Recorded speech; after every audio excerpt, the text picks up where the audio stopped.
आप सभी को नमस्कार।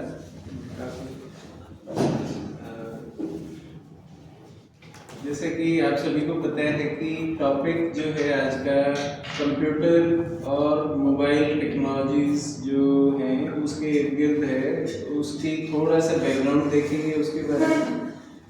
उसके बाद आजकल क्या परेशानियां, क्या इश्यूज हम फेस कर रहे हैं उसके अंदर, और उसके कुछ समाधान क्या हो सकते हैं। सबसे पहले कंप्यूटर को हिंदी में संगणक बोलते हैं, तो ये संगणक शब्द शायद बहुत कॉमन नहीं है, इसलिए मैंने सोचा कि एक बार इसी से शेयर करें। बैकग्राउंड अगर देखें तो कंप्यूटर जो है ये 1960s से शुरू हुआ। पहले सुनने में आता है क्योंकि उस टाइम के कंप्यूटर्स हमने देखे नहीं, काफ़ी बड़े बड़े कंप्यूटर्स होते थे। अपने घरों में अगर आपको याद हो, जो मोटे वाले स्विच होते थे ऑन ऑफ करने के, तो उस तरह के स्विचेस रिलेज वगैरह लग करके बनता था, और वो कमरे के साइज के होते थे। जो इनिशियल कंप्यूटर था वो कमरे के साइज के कंप्यूटर शुरुआत में बने थे। और उसके अंदर है क्या, कंप्यूटर क्या है, एक इलेक्ट्रॉनिक डिवाइस है जो इनपुट लेता है, प्रोसेस करता है और आउटपुट देता है। सिंपल सी एक मशीन है, इलेक्ट्रॉनिक मशीन है। फिर क्या हुआ, धीरे धीरे पहले ट्रांजिस्टर्स होते थे, ट्रांजिस्टर्स का साइज बड़ा होता था, प्रोसेसिंग धीरे होती थी, उसका सर्किट बनाने के लिए काफी बड़ा सर्किट बनता था। फिर धीरे धीरे हार्डवेयर सॉफ्टवेयर दोनों में इवोल्यूशन आती रही, धीरे धीरे धीरे धीरे दोनों साइड से इवोल्यूशन हुई। जो ट्रांजिस्टर्स थे, ट्रांजिस्टर्स की जगह आईसी ने ली, आईसी से फिर और जो पैरेलल स्केलेबल कंप्यूटिंग हुई, उसके साथ और छोटा साइज होता चला गया, और अब इतना छोटा हो गया कि हम अपने फोन में भी एक मिनी कंप्यूटर ही है एक तरीके से हमारा फोन जो है। तो जो हमने देखा शुरुआत में, जो कंप्यूटर है वो इलेक्ट्रॉनिक डिवाइस है। इलेक्ट्रॉनिक डिवाइस है तो इसका मतलब जो हमारे बटन है ये क्या, किस मोड में काम करते हैं, या तो वो बंद है या ऑन है। बंद है तो वो 0 इंडिकेट हो रहा है, ऑन है तो वो 1 इंडिकेट हो रहा है। मींस जो इलेक्ट्रॉनिक डिवाइस है वो सिर्फ 0 और 1 की भाषा समझता है। इसके अलावा अगर आप रियलिटी में अंदर देखें, इसके हार्डवेयर के लेवल पे देखें, तो वो 0 और 1 के अलावा भाषा नहीं समझता है। 0 और 1 को बिट बोलते हैं, एक बिट। इसी तरीके से 8 बिट मिलाकर के बाइट बोल देते हैं। 1024 बाइट्स मिलाकर के किलोबाइट हो जाती हैं। 1024 किलोबाइट मेगाबाइट बोल देते हैं। 1024 मेगाबाइट गीगाबाइट हो गई। तो इस तरीके से इसके अंदर हम स्टोरेज को मापते हैं कि भाई ये जो हमारा बिट्स बाइट्स है, ये किस तरीके से, जो लोएस्ट है वो बिट है। अब 0 और 1 की फॉर्म में काम कर रहा है, तो सोच के देखिए कि जैसे जो अंदर काम हो रहा है, जो प्रोसेसिंग हो रही है, जो डेटा हम दे रहे हैं, हम तो न्यूमेरिकल कैसे 1 to 1 से लेकर के 9 तक, 0 से लेकर 9 तक न्यूमेरिकल देते हैं, alphabets A to Z, alphabets A to Z use कर रहे हैं हम नॉर्मली। आप क्या करते हो, माउस घुमा करके क्लिक कर देते हो, नीचे से जो भी आपने डिमांड किया है वो एग्जीक्यूट होकर के हमें मिल जाता है। लेकिन एक्चुअली में अगर आप देखोगे तो लोअर लेवल पे वो 0 और 1 की फॉर्म में ही काम चल रहा है सारा का सारा। जो इनिशियल कंप्यूटर्स होते थे, उन्हीं इनिशियल कंप्यूटर्स के अंदर बाई चांस आपको 5+6 करना है, तो 5 का कोडिंग होती है। जितने भी कीबोर्ड के ऊपर अक्षर दिखाई देते हैं आपको, उन सभी अक्षरों के लिए कोडिंग की गई, ASCII कोड बोलते हैं, American standard code for information interchange. उसमें कैपिटल ए के लिए 65 बोल दिया गया है, कैपिटल ए से 96 तक कैपिटल Z आ जाएगा, फिर 97 से स्मॉल ए शुरू हो जाता है, तो स्मॉल ए से ABCD इस तरीके से। और जो कि स्पेशल वर्ड्स हैं वो 65 से नीचे 32 जैसे स्पेस बार का है। इस तरीके से जो कीबोर्ड के जितने भी हैं उनका हमने ASCII इक्विवेलेंट दे रखा है। एक चार्ट बना लिया कि भाई अगर यही यूज करना होगा तो हम 65 मानेंगे। 65 का बाइनरी नंबर सिस्टम होता है, 0 और 1 का नंबर सिस्टम एलसीएम निकाल के आप देखोगे तो 0101 करके एक कोड तैयार हो जाएगा। तो 5 का एक कोड तैयार होगा, प्लस जो ऑपरेटर है उस ऑपरेटर के लिए एक कोड तैयार होगा, 6 के लिए एक कोड तैयार होगा। तो इस तरीके से जो कोड होंगे वो अंदर जाएंगे कंप्यूटर के, वो उन कोड्स को प्रोसेस करेगा और आउटपुट भी 0 और 1 की फॉर्म में ही देगा। जो शुरुआत में था इसको बोलते थे machine level language, means machine तो यही भाषा समझता है। फिर सेकंड लेवल पे आई कि लोगों ने देखा कि यार एक छोटे से काम करने के लिए बहुत टाइम लग रहा है। उस टाइम तो रियल प्रोग्रामर के लिए तो बहुत हेक्टिक था उस टाइम। फिर क्या हुआ कि जो 0 और 1 की बार बार यूटिलाइज होने वाली चीजें हैं उसका उन्होंने क्या किया कि जैसे प्लस है, प्लस का PLUS दे दिया, सब्ट्रैक्ट है SUB दे दिया, MUL मल्टीप्लाई के लिए दे दिया। लेकिन MUL दिया तो उसके लिए हमने पीछे कहीं ना कहीं कंप्यूटर के पास हमने स्टोर करके रख दिया कि MUL देंगे तो ये उठाना है जो कोड हमने बनाए थे। तो इस तरीके से करते करते उसको सेकंड जो बनी उसको असेंबली लैंग्वेज बोलते थे, जो थोड़ी सी इंग्लिश टाइप आई। असेंबली लैंग्वेज में क्या होता था कि एक सॉफ्टवेयर लेयर के तौर पे काम करता था। हार्डवेयर है 0 और 1 की इलेक्ट्रॉनिक, एक हम हैं जो एंड यूजर है जो सिर्फ इंग्लिश और हिंदी भाषा समझता है। बीच में एक लेयर डाल दी हमने कि थोड़ी थोड़ी हमने इंग्लिश रिपीटेटिव जो चीज यूज हो रही है उसके लिए कोड जो बनता था उसको असेंबलर में लिख दिया। वो असेंबलर उसको ट्रांसलेट कर रहा है, अंदर जा रहा है, वो 0 और 1 की फॉर्म में काम कर रहा है, वापस आ रहा है, वो फिर से ट्रांसलेट होकर के हमें दिख रहा है।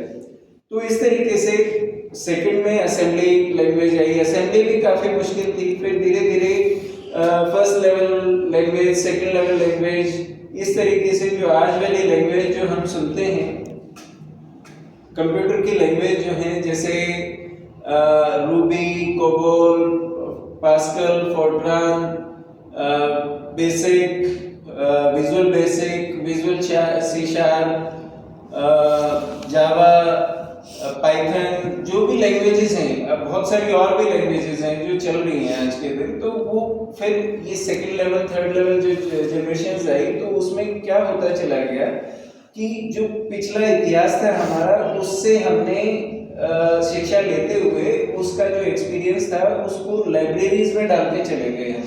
लाइब्रेरीज मीन्स जो चीज है ऑलरेडी जो हम कर चुके हैं उनकी एक काम करना है। जैसे हमें कोई भी टास्क है कि HCF निकालना है, HCF निकालने के लिए हमें कोई स्टेप्स करने पड़ेंगे। उन स्टेप्स का जो असेंबली में या फिर मशीन लेवल लैंग्वेज में तो काफी टिपिकल हो जाएगा। फिर धीरे धीरे वो हमने लाइब्रेरीज बनाई थी असेंबलर में जो लिखते चले गए थे। तो लाइब्रेरीज क्या होती हैं कि जो कोड हमें बार बार करना पड़ता है उस कोड को हमने पहले से ही लिख के रख दिया है। और एक सॉफ्टवेयर जो बीच की लेयर होती है वो बीच की लेयर पहले असेंबलर बोला था हमने, अब कंपाइलर्स या इंटरप्रेटर्स बोल दिया है। इंटरप्रेटर्स मीन्स दुभाषिया, एक भाषा समझ के दूसरे को समझाना, दूसरे की समझ के वापस दे देना। तो जो कंपाइलर्स और इंटरप्रेटर्स हैं वो दुभाषिया का काम करते हैं। वो यूजर्स जो प्रोग्रामर है या यूजर है एंड यूजर, वो उसकी भाषा से जो इंग्लिश टाइप हो गई है काफी हद तक वो समझ के और कंप्यूटर को मशीन लेवल लैंग्वेज में कन्वर्ट करता है। और मशीन लेवल लैंग्वेज की जो आउटपुट आती है उसको कन्वर्ट करके वापस हम जो जिसमें अंडरस्टैंड कर सकते हैं उस अंडरस्टैंडिंग वाली उसमें लेके आ जाता है।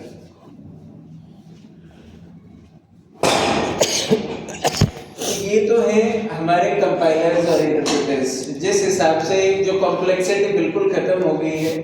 पहले जब मैंने 96 में शुरू किया था, जब मैंने बीएससी में एडमिशन लिया तो उस टाइम पे जो कंप्यूटर्स होते थे वो काफ़ी इतने बड़े कंप्यूटर्स होते थे और मॉनिटर भी काफ़ी बड़ा होता था उसके अंदर।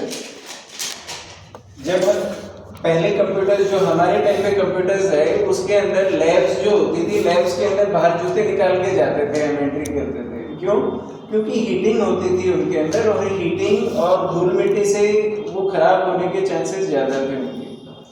और एसी चाहिए होता था उनको क्योंकि जो उनके अंदर डिवाइसेस यूज हुए होते थे उस टाइम पे उनमें हीटिंग ज़्यादा होती थी। तो उसको मिनिमाइज करने के लिए एसी लगाया जाता था, टेम्परेचर मेंटेन किया जाता था, और धूल मिट्टी से बचाने के लिए बाहर वो शीशे वाला दरवाज़ा होता था और बाहर जूते निकाल के जाते थे, और लैब से शुरुआत में बहुत बच्चे के जूते भी उठा करते थे उस टाइम।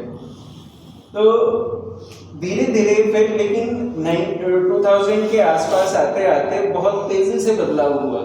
फिर तो हर साल आपको बहुत तेज़ी से प्रोसेसर्स, रैम, स्टोरेज जो होती थी उनकी प्रकार बदलती चली गई, छोटा होता चला गया, स्पीड इंक्रीज होती चली गई। अब अगर देखें हम तो जो स्टोरेज है, स्टोरेज के लिए मैं लेके आया था, जो आजकल आप लोग स्टोर किस चीज़ में करते हैं नॉर्मली, जैसे कोई चीज़ स्टोर करनी है आपको पेन ड्राइव में। पेन ड्राइव किस साइज का है आप लोगों के पास? 32 GB, 128 GB, आजकल तो शायद 256 GB की, 512 GB की भी पेन ड्राइव, टीवी की भी शायद आ गई होंगी। तो पहले क्या था, ये फ्लॉपी डिस्क है, तो इसके अंदर जैसे अंदर डालते थे, और इसके अंदर 256 की बड़े वाली होती है, जो ये बड़े वाली है, ये कम साइज था इसका, और जो छोटी होती थी इसके बाद आई थी, वो मुझे मिली नहीं अभी, वो जो है वो 256 की आई थी, 256 KB, 256 KB से काम चल जाता था, वो भी काफ़ी बड़ा लगता था हमें। और इनके अंदर दिक्कत क्या होती थी, इसके अंदर अगर अंदर देखें आप तो राउंड सा और मैग्नेटिक मटेरियल है, यहाँ हेड लगाया जाता था, जो तवा होता था ना अपना ग्रामोफोन, उस तरीके के काम करता है। तो इसके अंदर दिक्कत क्या थी कि एक तो डेटा कम स्टोर होता था, एक ये खराब बहुत जल्दी होती थी। इसके अंदर कोई डाटा लेके आप कहीं जाते थे, जैसे हमारे प्रैक्टिकल्स वगैरह होते थे, हमने प्रोजेक्ट बना के डाल दिया, जाके डेमो देना शुरू किया, डाला तो वो हेड की वजह से या किसी भी वजह से ये करप्ट हो गई, वो जीरो रिडंडेंट एरर आता था, तो उसमें आप रीड नहीं कर सकते हो फिर उसको। इसके बाद फिर आपकी ये सीडीज आई, जो सीडी होती थी, पहले सीडी छोटे साइज की आई, फिर बड़े साइज की आई सीडीज के बाद फिर अपना जो पेन ड्राइव्स आई छोटे साइज की, डीवीडी, सीडी के बाद डीवीडी आई, डीवीडी के बाद फिर अपना पेन ड्राइव्स आ गई। पेन ड्राइव्स के अलावा ये आप हार्ड डिस्क भी आजकल यूज़ करते हो, पोर्टेबल हार्ड डिस्क आ गई हैं, काफ़ी बड़े बड़े साइज की आ गई हैं, और इस तरह की भी हार्ड डिस्क होती थी पहले, बड़ी हार्ड डिस्क जो होती थी। तो पहले अगर आप, जब हम पास आउट हुए थे 99 में, तो ग्रेजुएशन के बाद, तो उस टाइम पे जो हमारे सीनियर्स थे उनकी बहुत नौकरियां लगी थी 99 के अंदर। एक बहुत बड़ी प्रॉब्लम आ गई थी, क्यों बोलते थे कि हवाई जहाज बीच में टकरा जाएंगे, रॉकेट बीच में गिर जाएगा।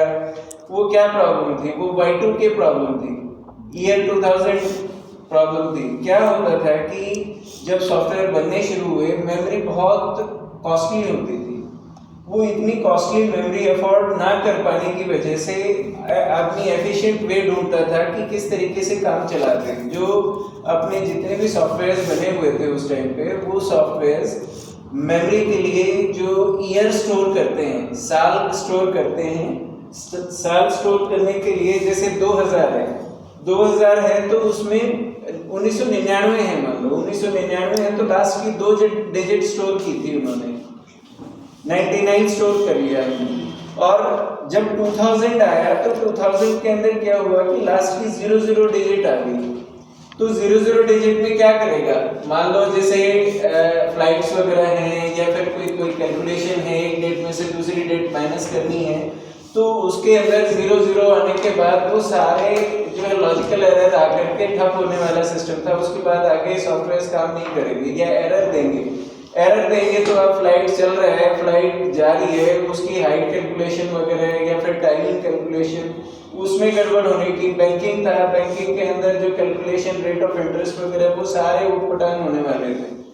तो 2-3 साल पहले जब इस चीज़ को आइडेंटिफाई किया गया, तो एकदम से हुआ कि यार बहुत ज़्यादा हर कंपनी रिक्रूट करने लगी कि इसके लिए हमें 2 मेमोरी, जो एग्जिस्टिंग सॉफ्टवेयर थे उनको बदल करके उनकी 2 मेमोरी एक्स्ट्रा करनी पड़ी, ताकि वो पूरा साल ले। पूरा साल में आप सोच के देखिए कि बहुत बड़े बड़े प्रोग्राम्स बने हुए थे, उसमें ये आइडेंटिफाई किया गया कि डेट कहाँ कहाँ यूज हुई, उस डेट के कारण कहाँ कहाँ एरर आने वाला है। तो वो मेमोरी तो चेंज की गई डेटाबेस के अंदर, उसके अलावा जो प्रोग्राम्स थे वो भी सारे बदले गए। तो इसलिए बहुत ज़्यादा जॉब्स जनरेट हुई और वो यूँ लगता था एक बारी तो कि भाई ठप हो जाएगा, लेकिन वो ओवरकम कर लिया गया, पैसे काफ़ी लगे उसके अंदर। फिर देखते हैं कि जैसे कोड जो है, हम कोड बोलते हैं, अब जैसे लैंग्वेज है, लैंग्वेज कंप्यूटर की लैंग्वेज और जो साधारण लैंग्वेज है कंप्यूटर में, अच्छी बात क्या है कि ये आदमी का बनाया हुआ है और रिसेंट का बनाया हुआ है, और जो इसके अंदर चीज़ें बनाई गई हैं वो सारी रेलेवेंट और सिग्निफिकेंट है। आप इसके अंदर क्वेश्चन करते हो और आपको तुरंत एब्सोल्यूट जवाब मिल सकता है।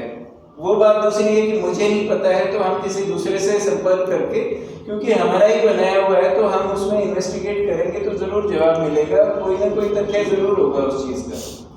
तो जैसे जो प्रोग्राम्स बने हमारे, जैसे प्रोग्राम बनाया हमने, जो लैंग्वेज बनाई, लैंग्वेज से शुरू करें। जैसे एक जावा लैंग्वेज है, जावा लैंग्वेज ले ली, कोई भी लैंग्वेज है, सारी लैंग्वेज लगभग बराबर हैं, सिर्फ सिंटैक्स का फर्क है, थोड़ा बहुत फर्क है उनके अंदर। जैसे जो अपनी आम बोलचाल की भाषा है, इंग्लिश अगर ले ले तो इंग्लिश के अंदर क्या क्या कंपोनेंट्स हैं, कोई भी भाषा अगर ले तो उसके क्या कंपोनेंट्स हो सकते हैं? Alphabets, vowels, consonants, alphabets. दूसरा फिर अल्फाबेट्स हो गया, उसका ग्रामर, लिखने का तरीका कि ये कैसे लिखी जाएगी, कोई भी सेंटेंस अगर उन अल्फाबेट्स को जोड़ के कुछ हम लिखते हैं तो वो सही है या गलत है, वो किस पे डिसाइड किया जाएगा, वो उसके ग्रामर के अकॉर्डिंग डिसाइड होगा। तो यहाँ पे भी एनालॉजी सेम है बिल्कुल।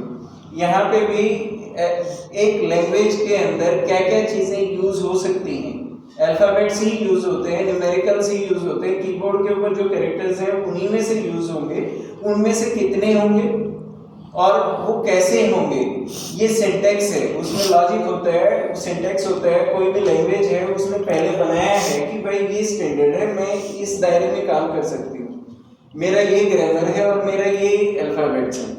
हर एक लैंग्वेज के अल्फाबेट्स और ग्रामर है, उसको यूज करते हुए आप, जैसे इंग्लिश को यूज करते हुए हम ऐसे लेटर लिखेंगे, कोई भी सेंटेंस लिखेंगे तो वो जो लेटर ऐसे लिखा तो वो एक पीस ऑफ आपका ऐसे किसी भी टॉपिक के ऊपर कॉन्क्रीट चीज लिख दी आपने, वो सेंस बनाता है एक चीज का। जैसे पॉल्यूशन को इंडिकेट करते हुए आपने how to solve pollution problem, इसके ऊपर कोई ऐसे लिखा आपने, तो वो ऐसे आप पढ़ेंगे, वो ग्रामेटिकली अल्फाबेट वगैरह का यूज करके आपने लिखा है। कंप्यूटर के अंदर क्या होता है, कंप्यूटर के अंदर जो सिंटैक्स, अल्फाबेट्स और जो रूल्स जो बनाए हैं, ग्रामर जो बनाई है, उस ग्रामर को यूज करते हुए हम कुछ लाइनें लिखेंगे। जैसे मान लो यूजर से हमें इनपुट करवाना है, 2 नंबर इनपुट कराने हैं और उनको ऐड करके उनका सम दे देना है या उनका एक्सपोनेंशियल दे देना है। कोई भी काम लिया आपने कि भाई मुझे ये टास्क करना है या कोई रेट ऑफ इंटरेस्ट निकालना है, तो यूजर से कुछ इनपुट करवाना है, उस चीज को लेकर के उसके ऊपर कैलकुलेशन करके आउटपुट दे देनी है। तो इसके लिए आप क्या करोगे, उस लैंग्वेज के अंदर उसके ग्रामर को यूज करते हुए कोई प्रोग्राम लिखोगे, एक पीस लिखोगे कोड का, उसको बोलते हैं प्रोग्राम। वो एग्जीक्यूट कर दिया आपने, लेकिन एक एग्जीक्यूशन से एक चीज के से तो पर्पस हल नहीं होता है।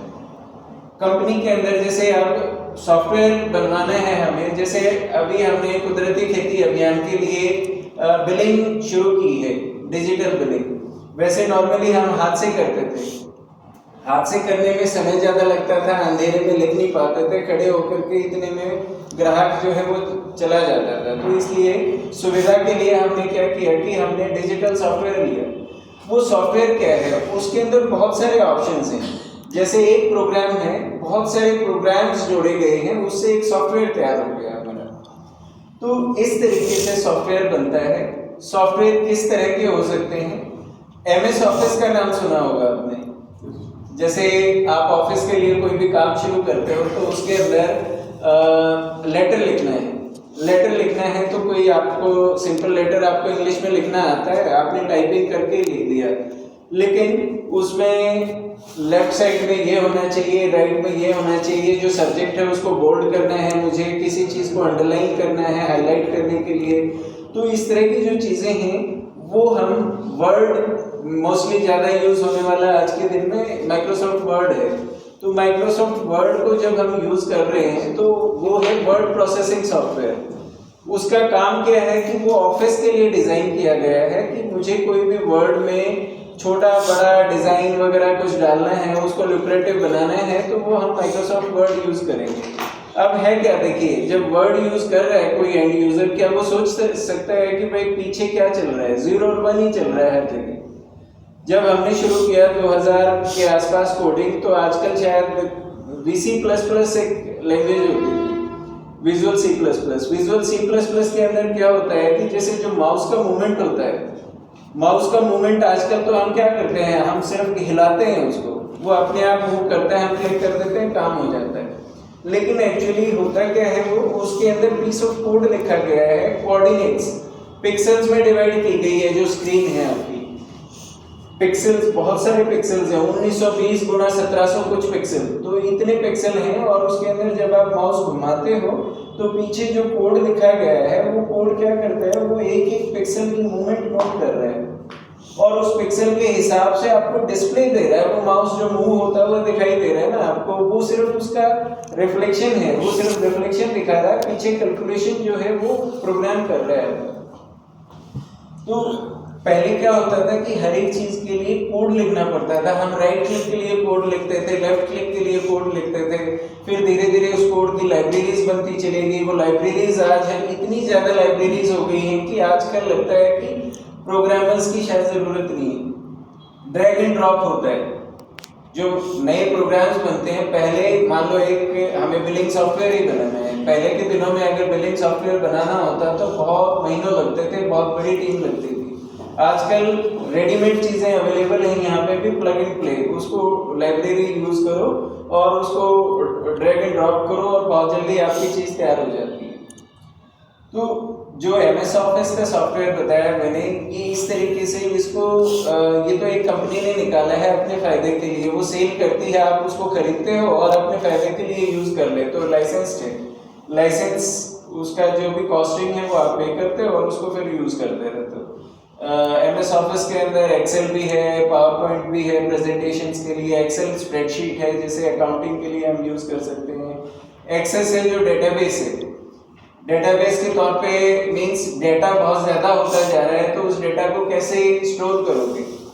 पहले क्या होता था कि फाइल्स की फॉर्म में, जैसे नोटपैड की फाइल्स देखी होंगी आपने, टेक्स्ट एडिटर बोलते हैं, कोई भी डेटा टाइप किया आपने, उसको सेव कर दिया, वो एक फाइल तैयार हो गई। जब शुरुआत में सॉफ्टवेयर बनने शुरू हुए, अब देखो सॉफ्टवेयर क्या है, अब वेबसाइट्स अगर आप देखें, वेबसाइट पे आप जाते हैं, आपने www. कुछ भी लिख के एंटर कर देते हैं, वो आ जाती है। आप उसके अंदर कुछ भी जो सर्च करना है सर्च कर लेते हैं, कोई डेटा एंट्री करनी हो डेटा एंट्री करके डाल देते हैं।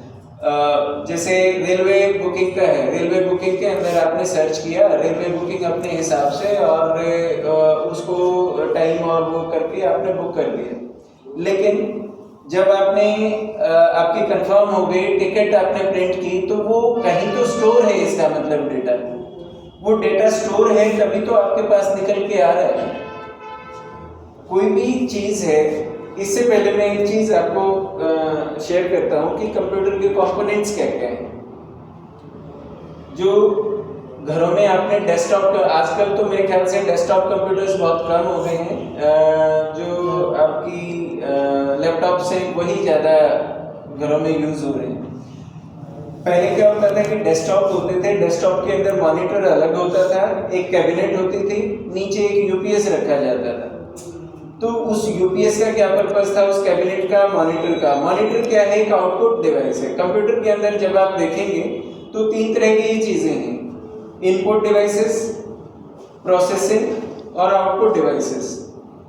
इनपुट डिवाइसेस कौन कौन से हैं, जिनसे इनपुट देंगे हम, जैसे माउस हो गया, कीबोर्ड हो गया, पेन ड्राइव हो गया, ये क्या हो गया, जिनसे इनपुट जा सकता है उसके अंदर। आउटपुट डिवाइसेस हैं, जैसे प्रिंटर है, स्टोरेज लगा लो, या फिर ईमेल वगैरह कर देते हैं आज हम, उससे बाहर भेज देते हैं चीज़ को। तो इस तरीके से क्या आउटपुट डिवाइसेस हो गए आपके। जो कैबिनेट है, जो स्क्रीन है वो आउटपुट डिवाइस है। जो कैबिनेट है उस कैबिनेट के अंदर काफ़ी, कैबिनेट मीन्स जो डब्बा है हमारा, उस डब्बे के अंदर काफ़ी कंपोनेंट्स हैं, अंदर सर्किट है। अगर उसको खोलेंगे हम तो उसके अंदर काफ़ी चीज़ें मिलेंगी आपको। क्या क्या मिलेगा? सबसे पहले तो मदरबोर्ड है, एक ग्रीन शीट मिलेगी नीचे जिसके अंदर बहुत सारे एक सर्किट बना हुआ है। उस सर्किट के ऊपर ही सारा काम है। उसके ऊपर प्रोसेसर लगा हुआ है जो प्रोसेसिंग करता है, जो कैलकुलेशंस करता है, एक्चुअल कैलकुलेशंस वो प्रोसेसर करता है। इसके अलावा लैन की कनेक्टिविटी देनी है तो लैन कार्ड लगेगा उसके अंदर। मॉडेम है, इंटरनेट से कनेक्ट करना है तो मॉडेम लगेगा। फैन लगता है उसके ऊपर, प्रोसेसर के ऊपर हवा डालता रहता है ताकि वो गर्म होकर के बर्नआउट ना हो। स्टोरेज के लिए 3 तरह की स्टोरेज हैं मेनली जो यूज होती है, रोम, रैम और हार्ड डिस्क। ROM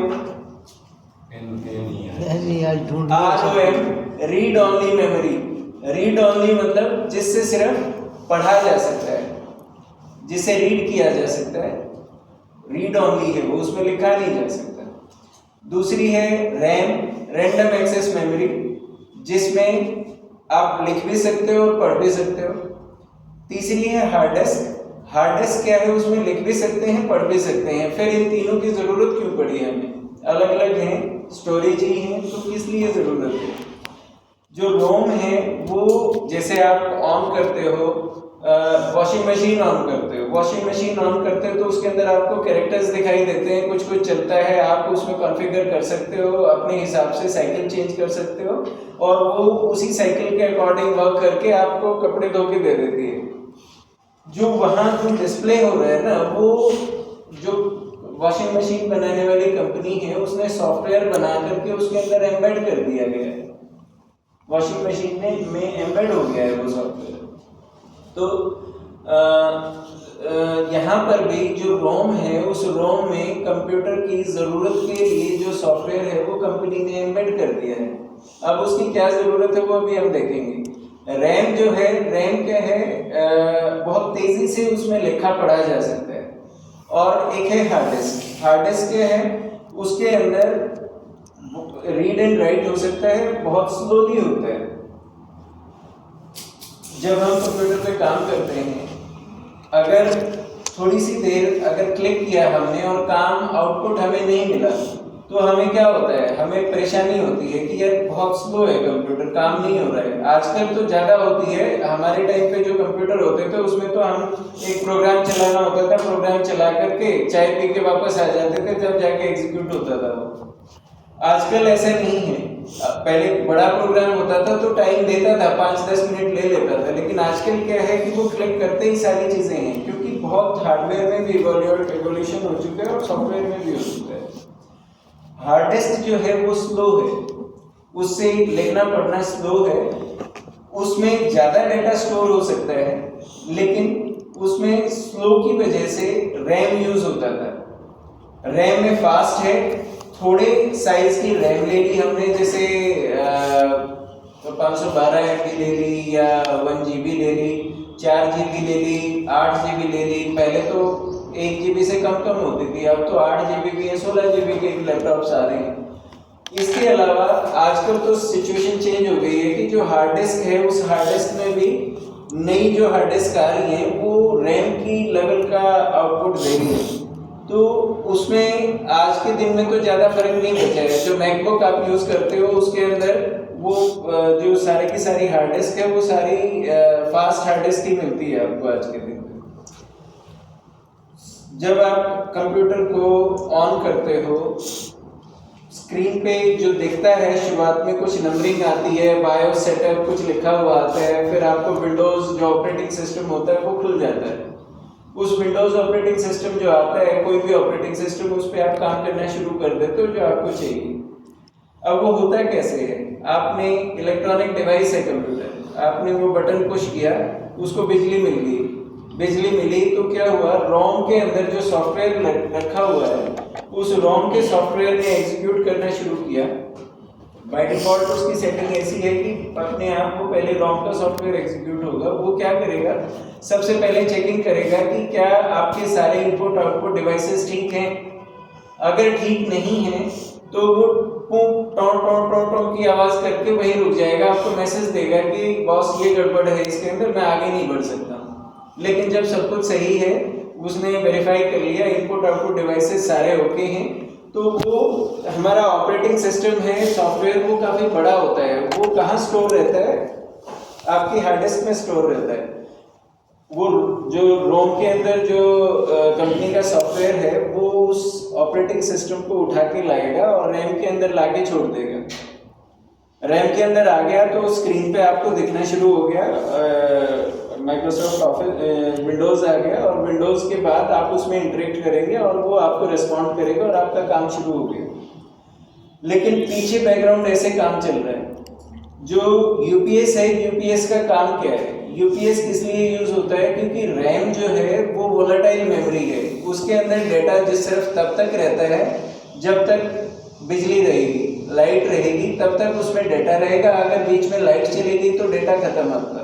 मान लो आप डेस्कटॉप पे काम कर रहे हो, आपका डॉक्यूमेंट है, 5 पेज लिख लिया आपने और एकदम से लाइट चलेगी, आपने उसको सेव नहीं किया था। सेव का मतलब क्या है, कोई भी काम जब आप करते हो, अगर रैम के अंदर काम कर रहे हो तो वो वोलेटाइल फाइल आपको आज अगर बंद हो गया तो दोबारा नहीं मिलेगी, चाहे कितना भी काम कर चुके हो आप।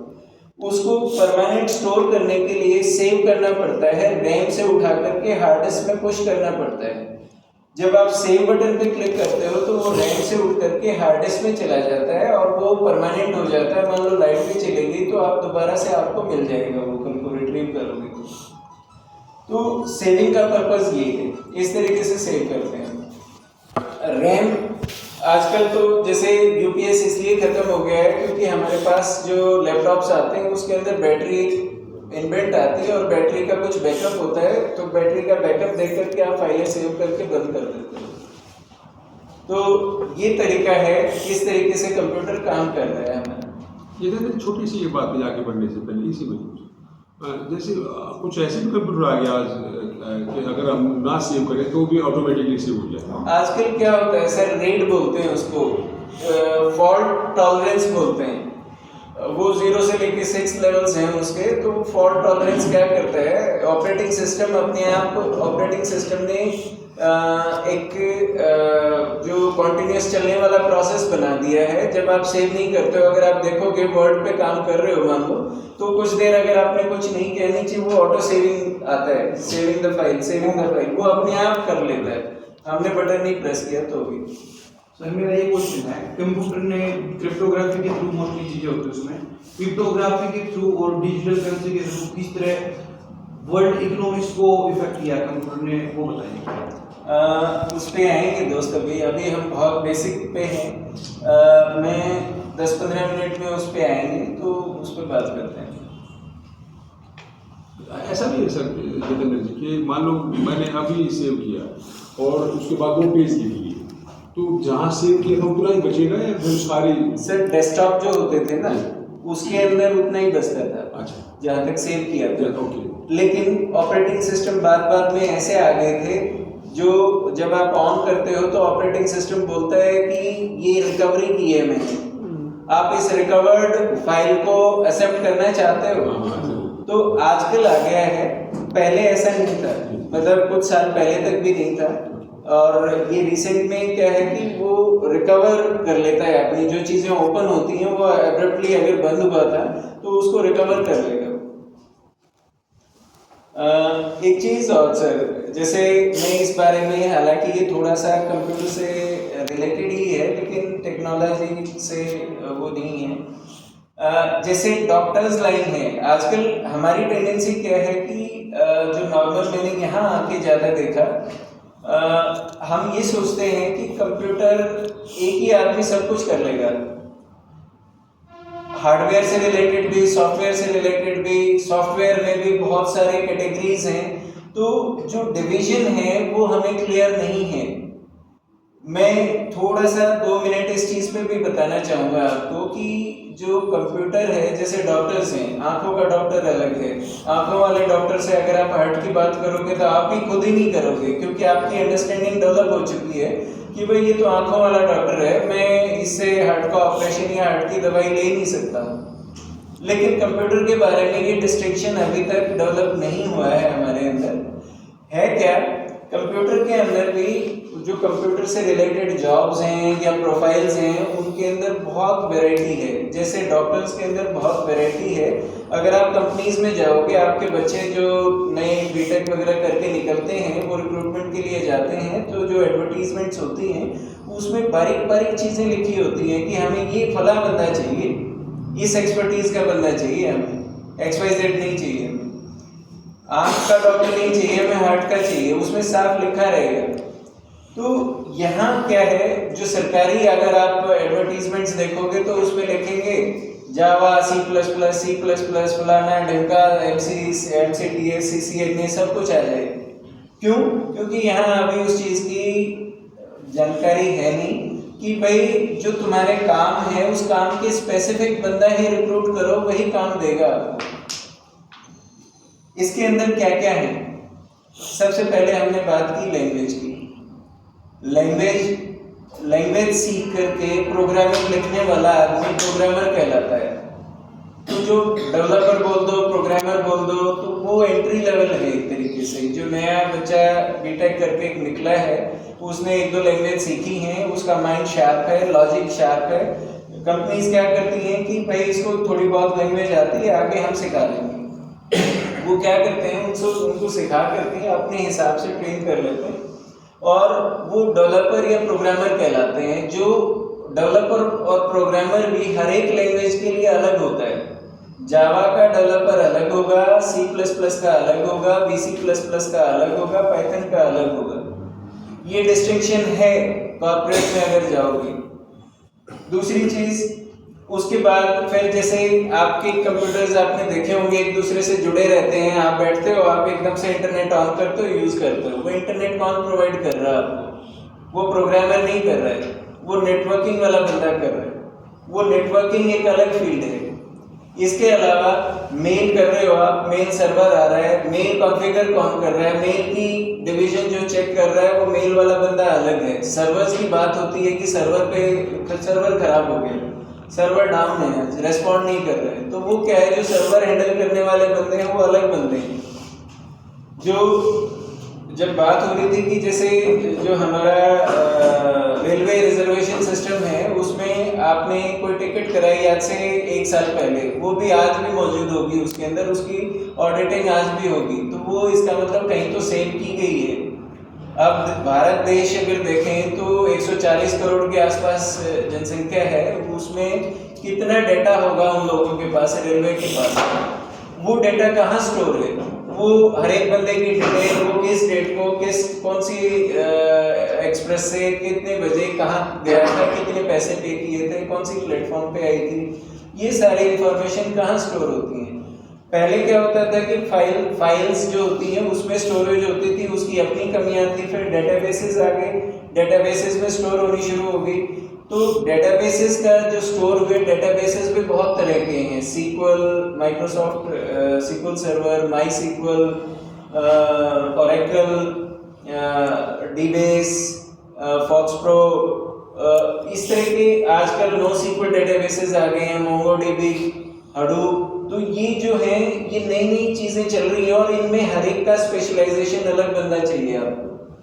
तो इस तरीके से जो फाइनेंस का बंदा अलग है। अब मान लो आपके कंप्यूटर में कोई दिक्कत आ गई, आप कॉल करते हो हेल्प डेस्क पे, हेल्प डेस्क वाले बंदे अलग हैं। उनका काम ही सिर्फ ये है कि जो आपको प्रॉब्लम्स आ रही हैं, आपका ईमेल नहीं चल रहा है, आपका इंटरनेट नहीं चल रहा है, उसकी कॉन्फ़िगरेशन खराब है, उसको ठीक करने का काम है। तो इस तरीके से जो कंप्यूटर है, उस कंप्यूटर के अंदर भी अलग अलग कैटेगराइजेशंस हैं। जैसे डेवलपर, नेटवर्किंग वाले बंदे, डेटाबेस वाले बंदे, सर्वर कॉन्फ़िगरेशन वाले, हेल्प डेस्क वाले, फाइनेंस वाले। अब अगर देखें जो एक नॉर्मल यूज़र है, जैसे ये शायद थोड़ा सा हार्डकोर चीज़ें चल रही हैं, थोड़ा सा बोरिंग हो सकती हैं, टेक्निकल ज़्यादा हो गई है ना। मेरे ख्याल से हमें इस चीज़ की ज़्यादा ज़रूरत नहीं है अब आगे डीप में जाने की। ये मोटी मोटी चीज़ें थी जो हमने शेयर करी। अब जो आम आदमी का सरोकार होता है वो इंटरनेट से ज़्यादा होता है, या फिर ऑफिस MS ऑफिस वगैरह प्रिंटिंग करनी है या इस तरह की चीज़ें हैं। तो इंटरनेट क्या है? आप इंटरनेट यूज़ करते हैं तो इंटरनेट है क्या?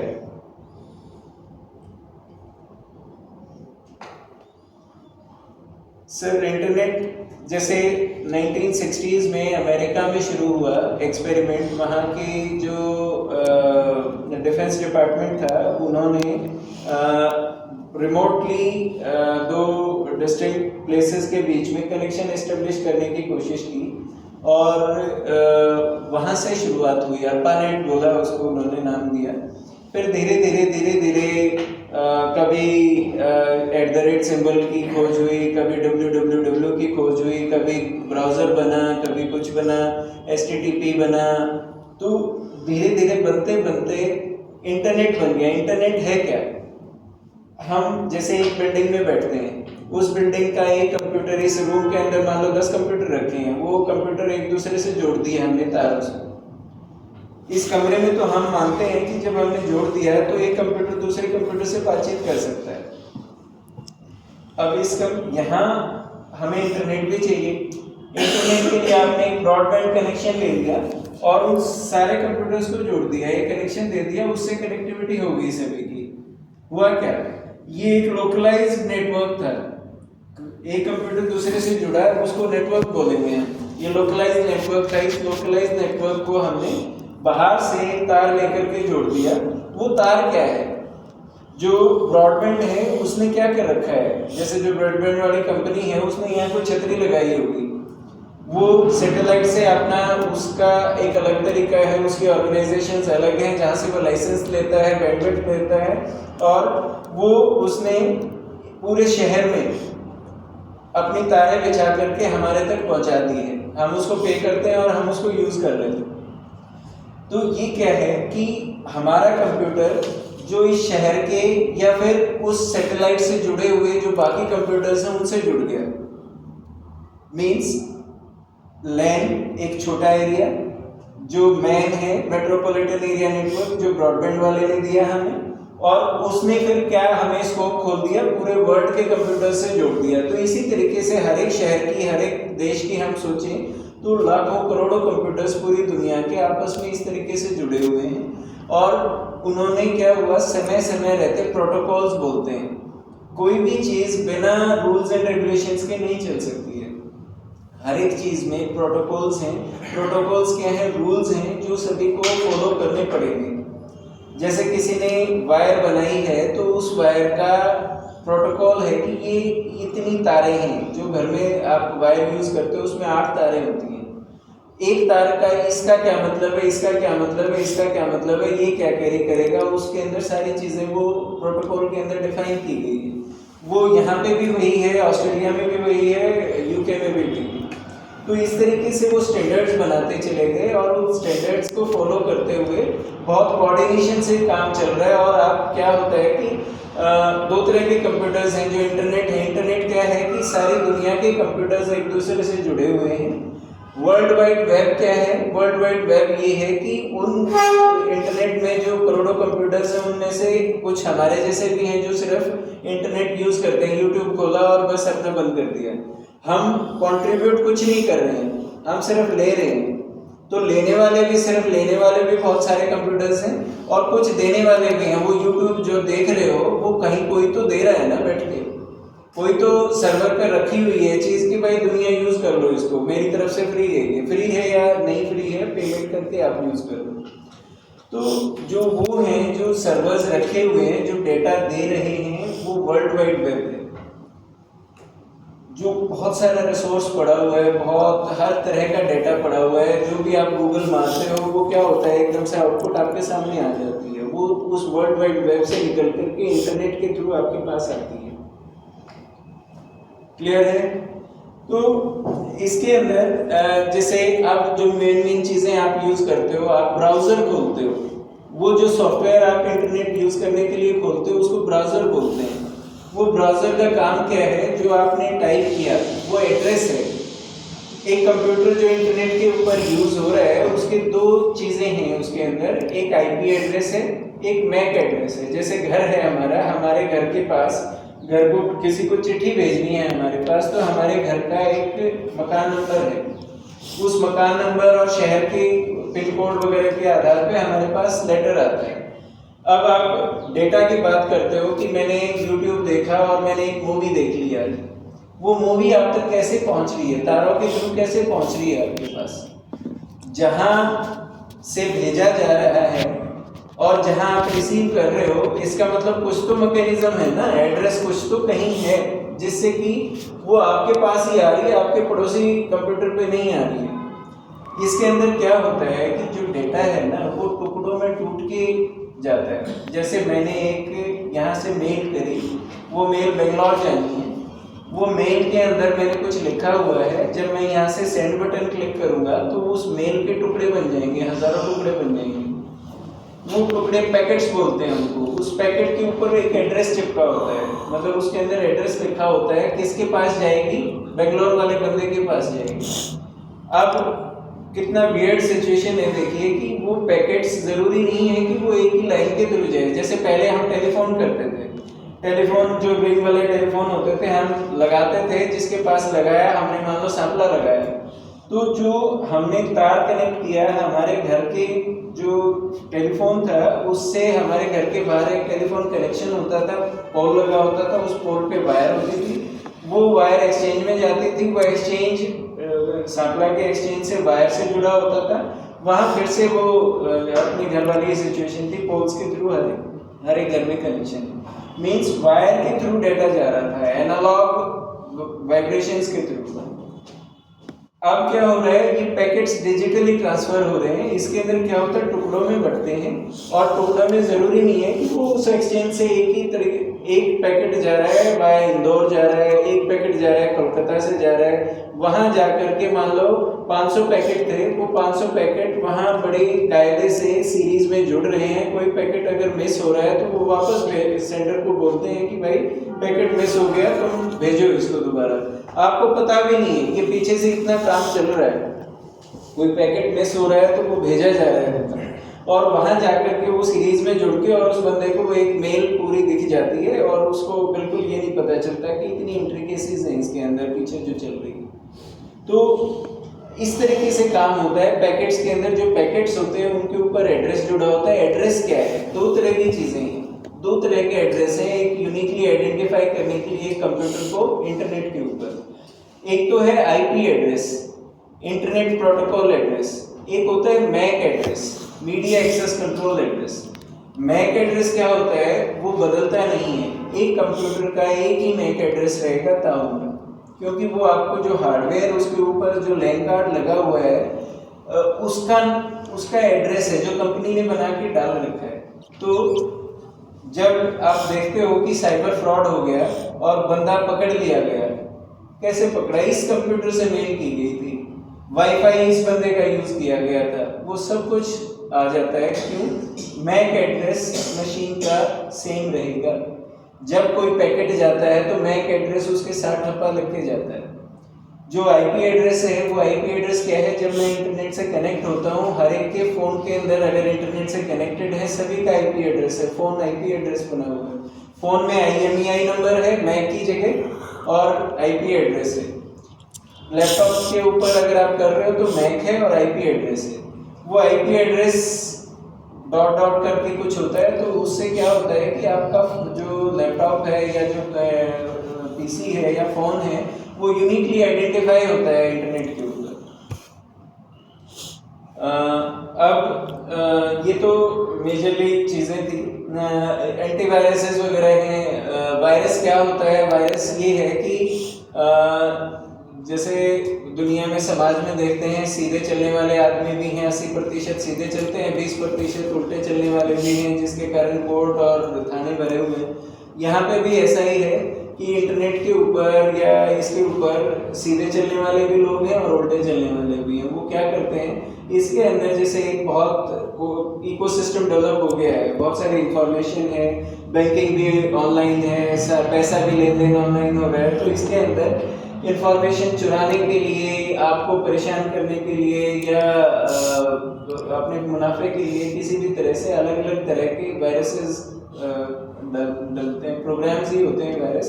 प्रोग्राम क्या करता है, आपके कंप्यूटर पे आके, आपके फ़ोन पे आकर के आपकी कोई चीज़ें चुराता है या वो ख़राब कर देता है।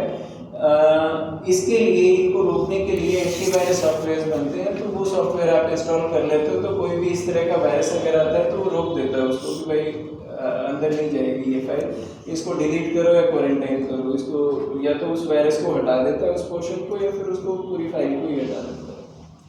तो ये एंटीवायरस का काम। अब आपका क्वेश्चन था, अभी रिसेंटली कुछ वर्ड्स बहुत तेजी से चले थे पिछले कुछ दिनों में। एक तो था नेट न्यूट्रलिटी। तो नेट न्यूट्रलिटी क्या है?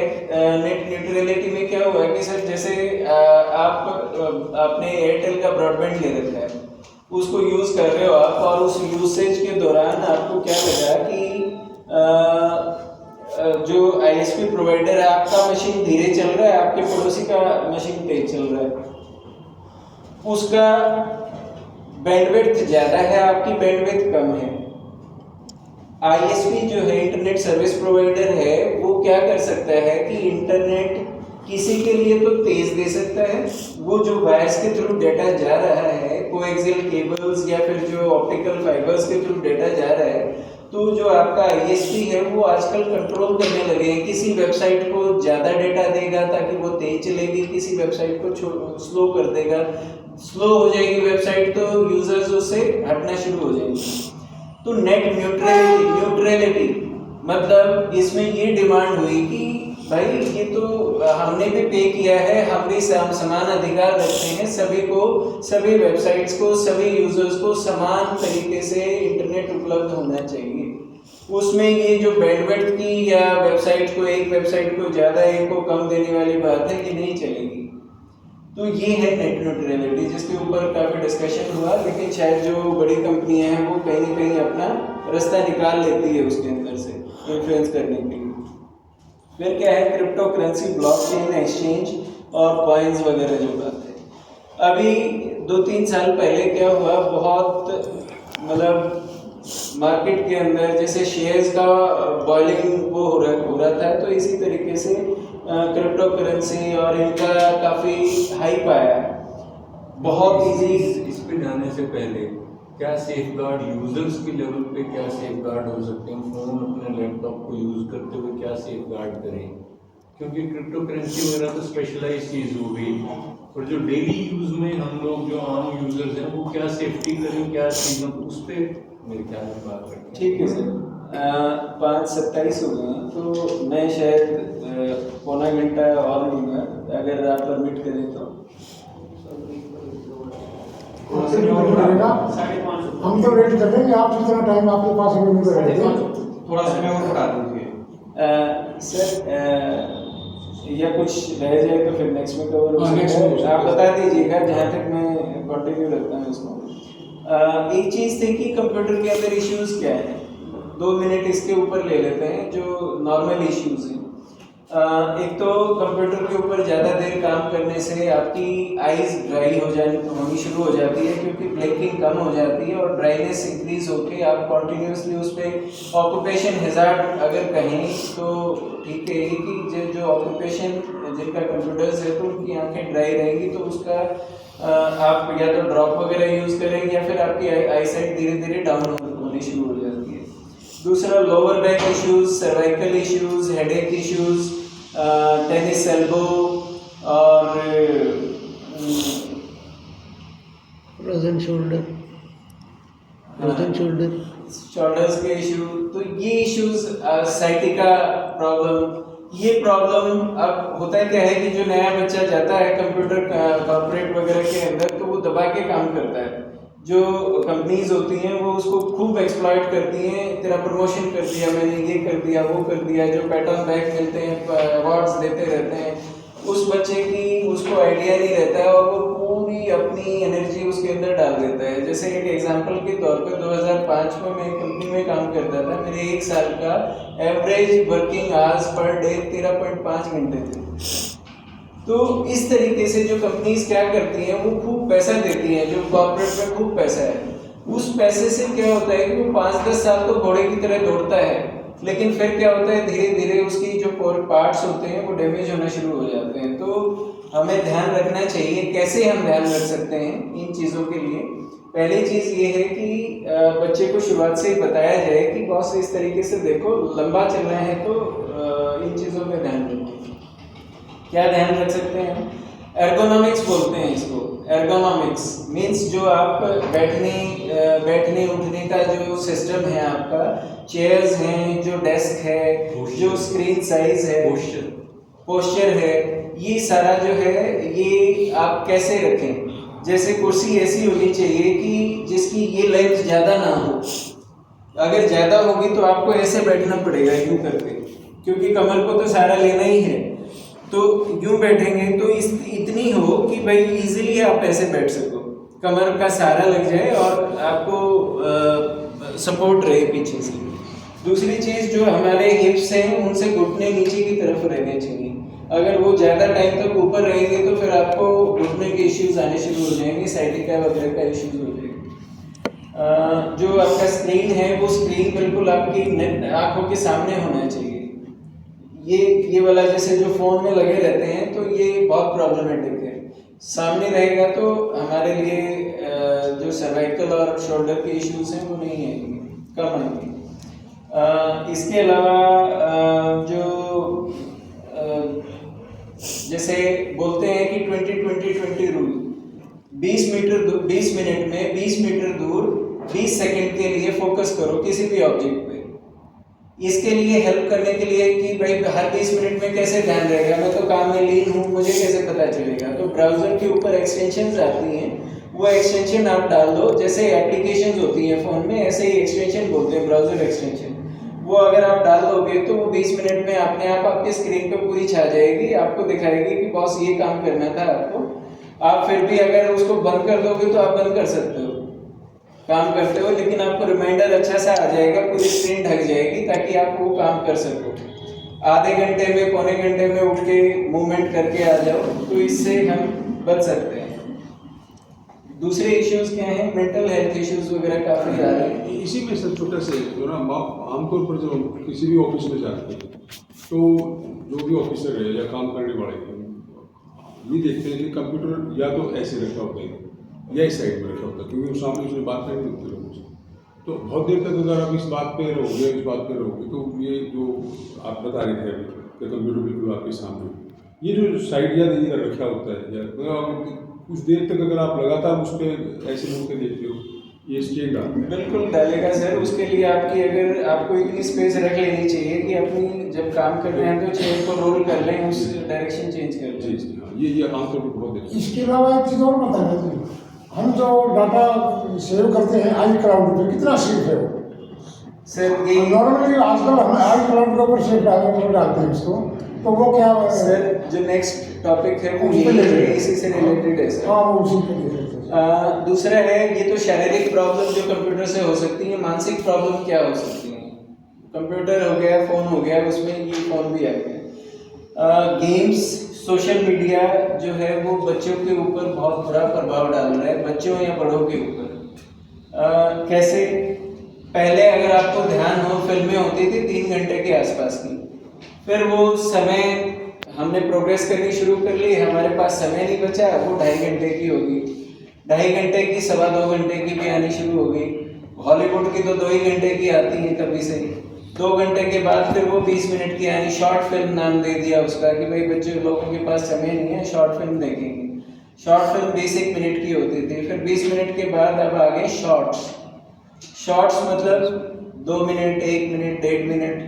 अब क्या हो गया है कि अगर आप देखोगे तो शॉर्ट्स के ऊपर भी लिखा रहता है कि वॉच टिल द एंड, मतलब उनको जो वीडियो बनाने वाला है उसको ये तक विश्वास नहीं रह गया है कि भाई ये आदमी 1.5 मिनट की आखिर तक भी देखेगा कि नहीं।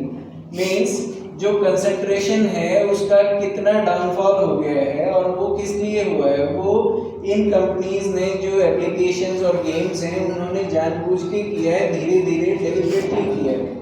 सर ये नहीं है 5 डे मैच रहा था 2020 आ गया IPL हो गई शुरू हो गई जी हाँ सर। आदमी सोचता 10 ओवर में 20 ओवर में कैलकुलेट करके अपना करे। तो इससे क्या है कि एक तो ये इश्यूज आ गए हैं, कंसंट्रेशन प्रॉब्लम हुई है, शारीरिक प्रॉब्लम तो हो ही रही है। इसके अलावा एक ये आदत हो गई है, गेम्स करते हैं, एक बार उसने यूज किया और वो आदमी इतनी दूर छलांग लगा के एक पहाड़ से दूसरे पहाड़ के ऊपर चला जाता है। तो उनको क्या होता है, अरे यस बच्चा ऐसे करता है, तो वो यस करता है ना, ऑक्सीटोसिन रिलीज होता है, उसको खुशी मिलती है। आम जीवन में तो ऐसे नहीं होता है। आम जीवन में तो इस पहाड़ से उस पहाड़ या इस टेबल से 3 टेबल दूर मारने में भी उसको 2 महीने प्रैक्टिस करनी पड़ेगी, अपने आप को तैयार करना पड़ेगा, चोट न लग जाए। जो रियल लाइफ है वो काफ़ी टफ है, और जो फोन की और सोशल मीडिया की लाइफ है वो बहुत वर्चुअल और बहुत कोजी है। तो वो जो गैप है वो उसका आदी हो जाता है, और जो रियल लाइफ में जब जाता है तो उसको फिर डिप्रेसिंग फील होता है कि यार ये तो बड़ा मुश्किल है, मेरे लिए तो लाइफ है ही नहीं है। इसके अलावा एक छोटी सी चीज़ मैं शेयर करूँगा। US में एक बंदे की कहानी है ये। उसने क्या किया, आजकल AI चल रहा है, AI के बॉट्स बन गए हैं। बॉट्स होते हैं कि एक सॉफ्टवेयर जो जिसके थ्रेड्स बन गए हैं, और वो आप उससे बात कर रहे हो, कोई दूसरा भी उससे बात कर रहा है, कोई तीसरा भी कर रहा है। उसकी वो मेरे से पॉलिटिक्स की बात कर रहा है, आपसे किसी और फील्ड पे बात कर रहा है। क्यों? उसको पूरा डेटाबेस है AI के पास, उसको ट्रेन किया गया है डेटा के ऊपर, उसके पास वैरायटी ऑफ डेटा पड़ा हुआ है। उस डेटा के आधार पे वो आपका रिप्लाई देता रहता है। एक बंदे का क्या हुआ कि घर पे कुछ डिस्प्यूट चल रहा था, तो उसने ऐसे ही ट्राई करते हुए AI बॉट, कोई लेडी थी, वो लेडी नाम था उसका, बॉट सॉफ्टवेयर है, उससे बात करनी शुरू कर दी। वो बात करते करते उसको इतना मजा आया, वो 2 महीने 3 महीने निकल गए। वो जो भी बात करे, जिस फील्ड में बात करना चाहे, वो लेडी उसी फील्ड में बात करे और उसको खुश करे। अब जैसे एक आम आदमी है, वो घर पे बात करेगा, तो घर वाला आदमी या बाहर दोस्त हैं, वो क्या करेगा, एक लिमिट के बाद यूँ कहेगा ये कोई बात है, ये ठीक बात नहीं है, ऐसे नहीं, ऐसे करो। आपकी जो पसंद की चीज़ें हैं सारी की सारी वो नहीं मिलेंगी आपको आम जनजीवन में। जो गलत बात है, जो सोसाइटी के अगेंस्ट है, लोग टोक देंगे आपको बुरा लगेगा उसमें, या फिर उसको लगा लो कि आप वो चेक रखने का एक सिस्टम है। वहाँ क्या हुआ कि उस बंदे को बहुत बढ़िया एनवायरनमेंट मिला, उसकी सारी परेशानियां वो ले लेती थी और खुश करके भेज देती उसको। फिर क्या हुआ, कुछ समय बाद उसने AI ने उससे दूरी बनानी शुरू कर दी, उससे कुछ उटपटांग बातें करे। उस 3-4 महीने के बाद वो बंदा उसका जो दुराव था AI बॉट का, वो सहन नहीं कर पाया और डिप्रेशन में चला गया। तो आगे आने वाले समय में ये भी होने वाला है हमारे साथ, अगर हम इसको जो हमारे टूल अवेलेबल हुआ है उस टूल को जुडिशियसली नहीं यूज करेंगे। नेक्स्ट है जो टॉपिक्स है, बोल रहे थे कि जो साइबर फ्रॉड्स का एरिया है, उस साइबर फ्रॉड्स में क्या क्या चीज़ें घट रही हैं। हर रोज़ अखबारों में आता रहता है, न्यूज़ में आता रहता है कि आज डिजिटल अरेस्ट हो गया, आज उसके खाते से इतने पैसे निकल गए, उसके खाते से इतने पैसे निकल गए। तो वो क्या क्या चीज़ें हैं जो मेजरली हो रही हैं, उनको अगर थोड़ा बहुत मैंने कलेक्ट किया है तो वो क्या हो रही हैं और उनको उनसे बचने के लिए हम क्या कर सकते हैं। एक स्टीवर्ट किर्कपैट्रिक हैं UK से, उन्होंने क्या बोला है, Foxes use weaknesses in human behavior to ensure they are replicated and distributed. In other words, foxes prey on the human operating system. इसको अगर समझें हम तो ये क्या है, धोखेबाज मानवीय कमजोरियों का फायदा उठाते हैं। जो जितने भी यहाँ साइबर फ्रॉड आप पढ़ रहे हो उसमें हमारा योगदान शायद 90% में हमारा योगदान है। हमने अपनी गलती से कुछ उस थीफ को दिया है जिसकी वजह से उसने हमारा नुकसान किया है। वो कैसे होता है, वो कैसे चल रही है चीजें। एक चीज देखिए, आपको किन किन वेबसाइट्स का नाम पता है जो आप यूज करते हैं डेली बेसिस पे? बताइए कोई नाम। Coin market, moneycontrol.com, coin live, CNBC news, Google, BBC news, Google, YouTube, WhatsApp, TikTok, Facebook, यही मेजरली यही चीजें दिखती हैं हमें। अब ये देखिए कि ये कितनी वियर्ड बात है कि जो सबसे अमीर वेबसाइट्स हैं वो सारी फ्री हैं, वो कुछ बेच ही नहीं रही हैं, वो उनके पास पैसा कहाँ से आ रहा है? डाटा से एडवर्टीजमेंट्स वगैरह हैं। अब आप ये मानते हो कि यार मैं रिटायर्ड आदमी हूँ, मेरी लाइफ में क्या है जो मेरे को कुछ है ही नहीं, मैं अपना कुछ भी इंटरनेट यूज करता हूँ, मेरा कोई नुकसान ही नहीं है, मेरा डाटा बेच दे क्या करेगी? हमें अपने डेटा की वैल्यू ही नहीं है। और वो कंपनियां हमारे डेटा पे खेल करके वो इतनी अमीर हो गई हैं कि वो जो बाकी नॉर्मल वेबसाइट से जो मेहनत करके कुछ बेच के कुछ काम सर्विसेज दे करके कमा रही है, उनसे ज़्यादा कमा रही है ये वेबसाइट से। एग्जाम्पल, व्हाट्सएप जो है 2009 में आया था, 2013 में बिका जब वो, तो उसकी कितनी कॉस्टिंग होगी, कितने में बिका होगा? $19.3 बिलियन में,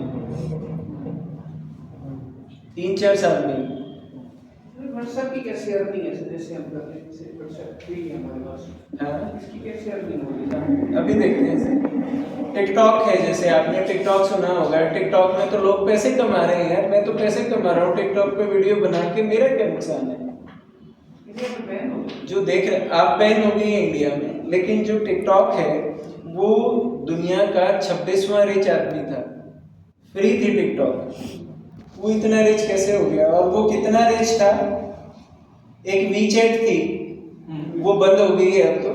वीचैट $500 बिलियन उसकी नेटवर्थ थी, और पाकिस्तान की कितनी है जीडीपी? 250। मतलब पाकिस्तान की जीडीपी से दुगना एक कंपनी जो फ्री है वो कमा रही है। फेसबुक अगर इसके यूजर्स देखें तो 10 बिलियन डाउनलोड्स दिखाता है, अगर आप अभी देखोगे तो शायद और आंकड़ा बढ़ गया होगा। 10 बिलियन डाउनलोड्स, दुनिया में कितने बिलियन आदमी हैं? 8 बिलियन है मैक्सिमम, 7.5 के आसपास होंगे। अब इंटरनेट जो है वो 4 बिलियन के पास ही है, तो ये 10 बिलियन आईडीज कहाँ से आ गई? इसका मतलब कुछ तो गड़बड़ है, और गड़बड़ थोड़ा नहीं है, बहुत बड़ा गड़बड़ है। फेक आईडीज हैं, मान लो हम जैसे आदमियों ने 2-2, 3-3 बना ली, लेकिन फिर भी कितना डिस्पैरिटी है। अब ट्विटर है, एलन मस्क का भी खरीदा है ट्विटर एलन मस्क ने। जब वो खरीद की बात हो रही थी तो हर रोज टेंट्रम्स हो रहे थे, आज बात बन गई, आज बिगड़ गई, आज इतने पे रुक गया, आज वहां रुक गया। वो क्यों रुक रहा था? एलन मस्क ने बोला कि यार 25% तो फेक हैंडल्स हैं, मैं उनका पैसा क्यों दूं? जब वो फेक ही हैं तो मैं क्यों पैसा दूं उसका? फिर बाद में लोगों ने उसको समझाया कि यार वहीं से तो कमाई आ रही है। जो पॉलिटिक्स है, जो पॉलिटिक्स को एक देश की वो इफेक्ट कर रहे हैं, वो किन से इफेक्ट कर रहे हैं? ओरिजिनल आदमी से इतना इफेक्ट थोड़ा है, जो फेक आईडीज है इन्हीं से तो इफेक्ट हो रहा है। तो ये ग्रेविटी देखिए कि कितनी बड़ी है। अब दूसरा एस्पेक्ट अगर ले, इसकी एक खास बात क्या है कि हम अपनी प्राइवेसी को वैल्यू नहीं कर रहे हैं, ये कारण है। दूसरी चीज क्या है कि फेसबुक, आपके फोन में तरह तरह की एप्लीकेशंस हैं और हम बेधड़क यूज किए जा रहे हैं और मजा आ रहा है हमें। We are living very healthy life, हमें कोई दिक्कत नहीं है, हम फ्री में यूज कर रहे हैं यार, फ्री में कोई चीज मिल जाए इससे बढ़िया क्या है, और वो एंजॉयमेंट भी दे। फेसबुक को अगर आप परमिशन में जाकर के चेक करेंगे या जब डाउनलोड चेक करेंगे तो उसमें डिटेल्स में चेक करेंगे कि फेसबुक आपके कंप्यूटर का क्या अधिकार लेती है। आपके फोटोज भेजती है सर्वर पे, आपके फोन के अंदर वीडियोस हैं, चैट्स हैं, फाइल्स हैं, वॉइसेस हैं, आपका माइक्रोफोन अगर आप यूज नहीं कर रहे हो, सर ने रखा हुआ है, अगर फेसबुक इंस्टॉल्ड है तो जो मैं बोल रहा हूँ वो फेसबुक पे जा रहा है। अच्छा। ओटीपीज, आपके जो OTP आ रहे हैं, आप कहाँ गए, किस किस टाइम कहाँ रहे, कितना समय रहे, खड़े थे, बैठे थे, चल रहे थे, कितनी तेजी से चल रहे थे, सारी चीजें फेसबुक के पास जा रही है, सर्वर पे अपलोड हो रही है। हेल्थ रिकॉर्ड्स आपके, अगर आपके हेल्थ रिकॉर्ड्स मींस जो पैरामीटर्स, आप सर पैर उठा करके बैठे हैं, ये भी फेसबुक के पास जा रहा होगा। कितनी देर बैठे हैं, कैसे बैठे हैं, किस लेटे हुए थे कि बैठे हुए थे, ये सारी चीजें जा रही हैं। एलेक्सा हो गया जी घर में। योर पॉलिटिकल चॉइसेस, आपकी पॉलिटिकल चॉइस क्या है, आपके दोस्त कौन कौन से हैं, आपकी आइडियोलॉजी क्या है, आपकी चॉइसेस कौन कौन सी हैं, ये सारी चीजें जो हैं ये आपकी फेसबुक ले रहा है और आपको बता के ले रहा है। जब आप उसको डाउनलोड करते हो तो वो उसने बता रखा है, उसने साफ बोल रखा है कि बस मैं ये लूंगा आपसे। तो मैंने बोला 150 पेज की terms and conditions, 150 page Facebook की अगर फॉलो करो। और कई बार आपने देखा होगा एप्लीकेशन जब आप इंस्टॉल करते हो तो एक परमिशन अगर आप नहीं दोगे तो वो चलेगी नहीं, वो बोलती है कि मुझे ये जरूरी है, मैंडेटरी है, अगर आप नहीं देते तो मैं नहीं चलूंगी, आप मत यूज करो। रोक देता है। सर मेन क्वेश्चन ये है, डाटा को डिसेंट्रलाइज वे में स्टोर कैसे किया जाए?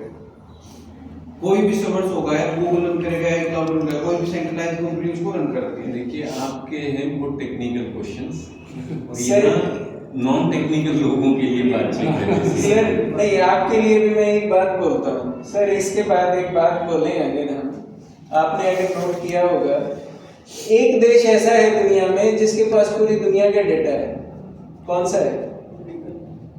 डेटा मोस्टली यूएसए के पास, यूएसए के पास। एक देश ऐसा है जिसका डेटा किसी के पास नहीं है, नॉर्थ कोरिया, चाइना। लगा लो, नॉर्थ कोरिया लगा लो। जब इंटरनेट आया, चाइना ने क्या किया, बाहर की सारी वेबसाइट्स को बोल दिया कि बॉस मेरा डेटा मेरे देश में रहेगा, सारा डेटा सेंटर्स मेरे देश में रहेंगे, मेरे देश का डेटा कोई बाहर नहीं जाएगा, मैं कंट्रोल करूंगा उसको, किसी का कोई अधिकार नहीं है। जब वहां दंगे होते हैं वो खबरें झूठी फूटी कुछ भी पुराने फोटो लगा करके फेक न्यूज दे देते हैं, लेकिन एक्चुअल न्यूज नहीं आती है वहां, कोरोना का डेटा आया नहीं चाइना से, क्योंकि डेटा बाहर ही नहीं जाने देता। तो डिसेंट्रलाइज जो आपका सवाल है कि कैसे करें, क्या करें, चाइना कर रहा है, ऑलरेडी कर रहा है वो।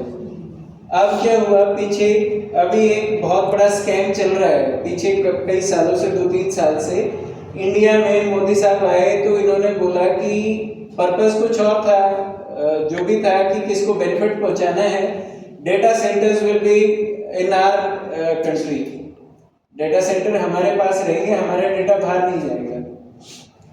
अब लोगों ने उस न्यूज़ का फायदा उठाते हुए नोएडा में डेटा सेंटर बना लिया, कोई मुंबई में बना लिया, और मोहाली में बहुत अच्छा सा एक बड़े मॉल में बहुत बड़ा ऑफिस, पूरा फ्लोर लेकर के फ्री कॉफी और जूसेस वूसेस पिला रहे हैं, बुला रहे हैं, सेमिनार कर रहे हैं।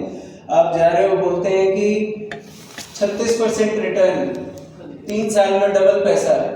न्यूज़ बड़ी बड़ी मोदी की वो लगाया, फोटो लगी हुई पीएम की उस अनाउंसमेंट्स के साथ, और पूरी उसमें लगी हुई है सारी कि भाई इतना बड़ा काम आने वाला है कि सारा डेटा सेंटर्स सरकार के पास या किसी एक कंपनी के पास इतना नहीं है, इतने 140 करोड़ का डेटा अगर अपने देश में ही रखना है तो कितने लाखों डेटा सेंटर्स की जरूरत होगी।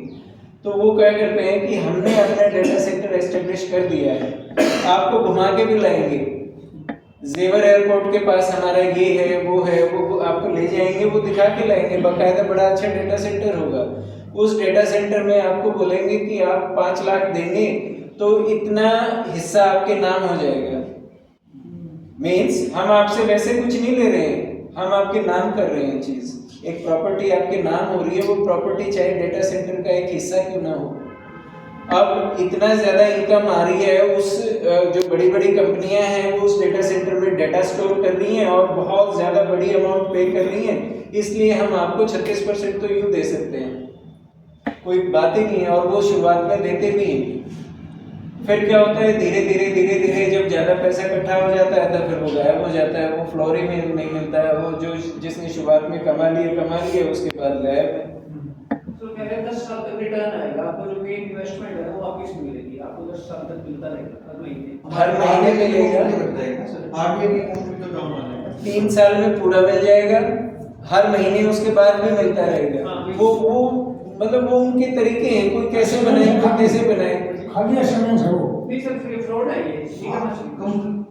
सर देखो, मैंने अपने रिलेटिव को मना किया था, मैं गया था, उनकी सारी चीज़ समझ के आया था। मैंने उनसे ये पूछा, एक सवाल किया वहाँ जाके कि मुझे ये दिखा दो तुम्हारे कॉन्ट्रैक्ट्स किस कंपनी के साथ हैं, कितने पैसे में कॉन्ट्रैक्ट हुए हैं, मैं वहाँ जाऊँ, मुझे ये दिखाओ कि डेटा कैसे, मतलब उस डेटा को वेरीफाई कैसे कर सकता हूँ मैं कि भाई इन कंपनीज का डेटा पड़ा हुआ है।